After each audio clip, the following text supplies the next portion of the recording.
ওয়ালাইকুম আসসালাম রহমতুল্লাহি ওয়া বারাকাতুহু। দুবাই থেকে এনামুল ভাই জানতে চেয়েছেন, আমি অনেক সময় ফজরের নামাজে যাই, তখন জামাত শুরু হয়ে যায়, সেই জন্য আমি জামাতেই অংশগ্রহণ করি বা জামাতেই শামিল হয়ে যাই।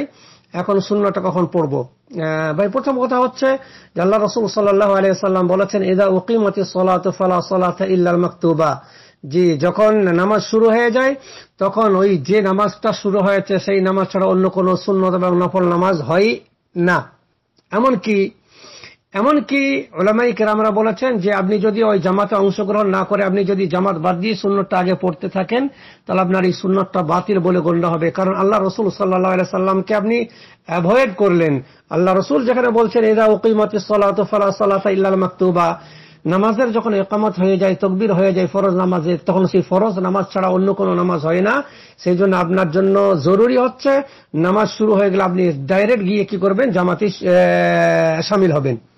থাকলো কথা ফজরের নামাজের আগে যে 2 রাকাত সুন্নত রয়েছে, সেটা আপনার এমন সময় নেই মসজিদে যাওয়া উচিত আমাদের, যাতে করে ফরজ নামাজ শুরু হওয়ার আগে আমরা 2 রাকাত সুন্নত পড়ে নিতে পারি।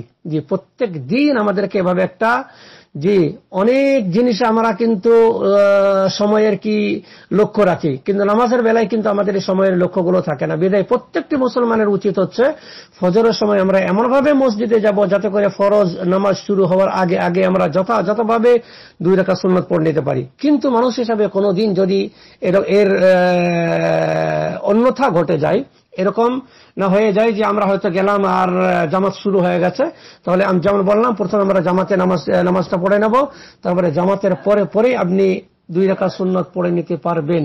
দলিল হচ্ছে আল্লাহ রাসূল সাল্লাল্লাহু আলাইহি সাল্লামের যুগে এক ব্যক্তি, এক সাহাবী, ফরজ নামাজের পরেই তিনি 2 রাকাত সুন্নত পড়ার জন্য দাঁড়ালেন। 2 রাকাত সুন্নত পড়ার পরে আল্লাহ রাসূল তাকে জিজ্ঞেস করলেন, আরবাআন, তুমি কি ফজরের নামাজ 4 রাকাত পড়ছো? তখন তিনি বললেন, ইয়া রাসূলুল্লাহ, আমি 2 রাকাত ফরজ পড়েছি, কিন্তু ফরজের আগে যে 2 রাকাত সুন্নাত, সেই 2 রাকাত আমার সুন্নাতে ছুটে গেছিল, এখন এই 2 রাকাত পড়লাম। তখন আল্লাহ রাসূল কি করলেন? চুপ থাকলেন। এই হাদিসটাই হচ্ছে দলিল যে যদি কারো সুন্নত ছুটে যায়, ফজরের সুন্নত, তাহলে ফজরের নামাজের পরেই সে পড়ে নিতে পারবে।